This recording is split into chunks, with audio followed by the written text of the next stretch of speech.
Roman, before commercial break, you were discussing some of the concerns you had with the government's response in COVID. Your voicing of those concerns landed you out of caucus as an independent MPP. Probably when you took your oath of office, you never thought that that would happen. You know, I always like to take a step back and say, well, obviously there were consequences to you opening up and speaking out about these things and raising concerns. Why did you do it? Why stick your neck out like that? Most MPPs are just happy to go with the flow. Why do it? Tanya, I've been very blessed in my pre-politics career. Many know that I'm an immigrant to Canada, and I've had every opportunity to succeed, to study, to start a small business. And thankfully, I've been very, very blessed. I came into government to try and bring some of my private sector experience to government. And I didn't perceive myself as serving a premier or serving a party. I serve the constituents of York Centre and I serve all Ontarians. And I felt when parents were calling me multiple times a day, telling me about their child being depressed and suicidal and hearing of overdoses every other day and surgeries being canceled, that I wasn't going to have any part of it anymore, especially because in mid-January, I made the assessment that Doug Ford was not going to fold. He was going to quadruple down, triple down, and regretfully, I was right. Also, I think that as public servants, we have a duty to call out injustice and wrong where it exists, and nowhere does it exist more than right now, not only as it comes to the job mandates, but also as it comes to basically forcing folks to do something against their will. And that goes to the children as well, where the risk-benefit analysis is not even close, but we're precluding children from leading normal lives by preventing them from playing hockey or going to the movies or making them social pariahs in school. We are in a very difficult framework that requires some very difficult thought and conversation. And, you know, as a trained lawyer, you're a trained lawyer and that was your profession just before you jumped into being a politician as an MPP. You know, obviously there's some legal consequences when governments take certain actions or inactions. So I assume also with your legal background that might have also helped it with the impetus.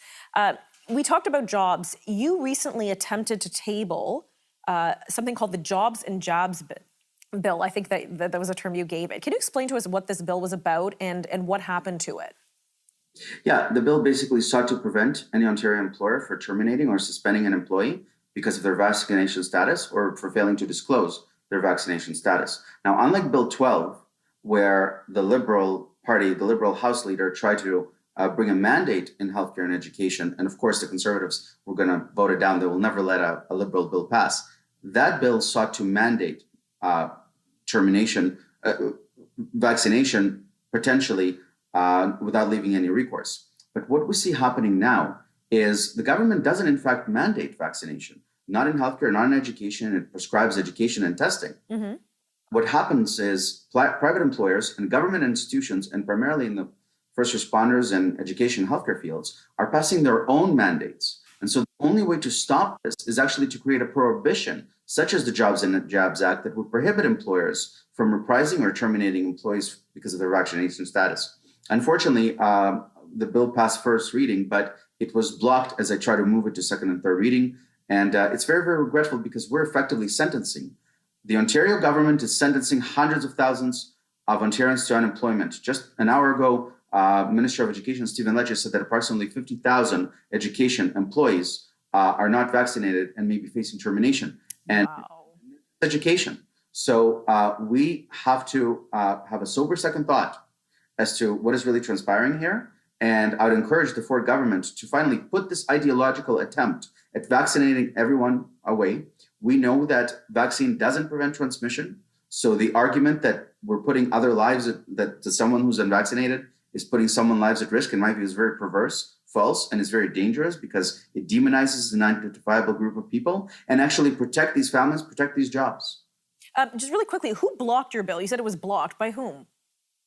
So, you know, we were very attentive, trying to understand. We subsequently saw some video seeing that the NDP has also blocked the bill. But we made it out very clearly that House Leader Paul Calandra, the Conservative House Leader, yelled no, thereby withholding unanimous consent and making sure that the bill doesn't pass. Okay, we have 20 seconds. What is your hope that you hope to see in the next 6 months? A return to sanity, a return to some basic principles. I think the very big prerequisite is that the level of fear of the virus subsides. And that is only made possible through fair narrative by public health and government and our healthcare professionals. Be right back.